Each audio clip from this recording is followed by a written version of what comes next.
This promotes contentment. My identity in Him gives me a different focus. I can appreciate His gifts and His blessings in my life.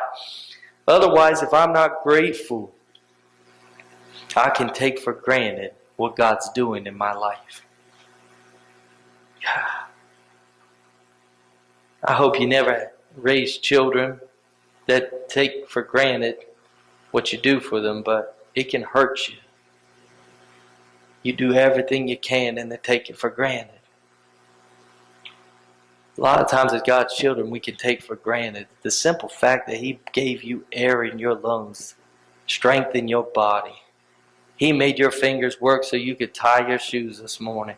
I say all the time, the one who put the stars up in the sky is the one who gave me the strength to tie my shoes in the morning. I couldn't tie my shoes. I couldn't get out of bed if it wasn't for my God. Everything else is icing on the cake. I knew a lady who I visited every week, and she couldn't lift her head off the pillow. She couldn't. MS had wrecked her body to the point where she couldn't feed herself. She couldn't clothe herself. She couldn't lift. I would come visit her, and she'd ask me, "What's the weather like outside?" And you know what's amazing? Every time I went to her, she was praising God.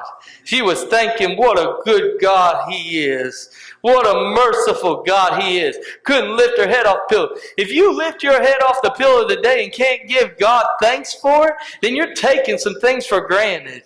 If you got food in your pantry, when you're driving down the road and you see people that don't have nothing to eat, you're taking something for granted. You got a job that you may complain about that someone wished they had. You got a lawn to mow that someone wished they had to home. I mean, we got to be grateful. We got to appreciate what we have and not just look at what we desire or wanted to have.